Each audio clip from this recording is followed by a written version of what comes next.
ಒಂದು ಬಿರಿಯಾನಿ ಜಾಸ್ತಿ ಟೈಮ್ ನಮ್ಗೆ ತಿನ್ಲಿಕ್ಕೆ ಆಗಲ್ಲ. ಅಂದ್ರೆ ಎಷ್ಟು ಬಿರಿಯಾನಿ ತಿಂದ್ರೆ ಕೂಡ ನಮ್ಗೆ ಒಂದು ಹೊಟ್ಟೆ ಸ್ಯಾಟಿಸ್ಫೈ ಮಾಡೋದು ದಾಲ್ ರೈಸ್. ಓಕೆ,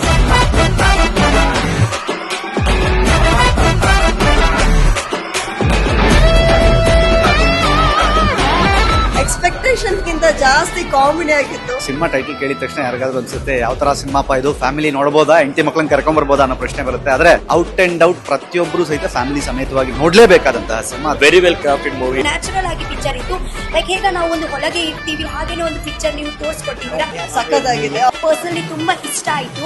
ಒಂದು different genre actually. Normal regular pattern ಅಲ್ಲಿ ಏನ್ ಮೂವೀಸ್ ಬರುತ್ತಾ ಇದೆ ಆ ತರದ ಅಲ್ವೇ ಅಲ್ಲ. ಈ ಪಿಕ್ಚರ್ ಇಂದ ಆಕ್ಚುಲಿ ವೈಫ್ ವ್ಯಾಲ್ಯೂ ಫೀಲ್ ಆಯ್ತು. ಕಂಪ್ಲೀಟ್ ನಾನ್ ವೆಜ್ ಕಂಟೆಂಟ್ ಇರುತ್ತೆ ಅಂತ ಅನ್ಕೊಂಡಿದ್ದೆ, ಬಟ್ ಬರೀ ನಾನ್ ವೆಜ್ ಕಂಟೆಂಟ್ ಅಲ್ಲ, pure veg content. Young generation ಗೆ ಒಳ್ಳೆ ಸಂದೇಶ ಕೊಟ್ಟಿದ್ದಾರೆ. ನಿಮಗೆ ಪೈಸಾ ವಸೂಲ್ ಆಗುವ ಹಾಗೆ ಸಿನಿಮಾದಲ್ಲಿ ಪ್ರತಿಯೊಂದನ್ನು ಕಟ್ಕೊಂಡು ಹೋಗಿದ್ದಾರೆ. ದಯವಿಟ್ಟು ಸಿನಿಮಾ ಥಿಯೇಟರ್ಗೆ ಬಂದು ಸಿನಿಮಾನ ನೋಡಿ. ಎಲ್ರೂ ಮಿಸ್ ಮಾಡದೆ ನೋಡಿ.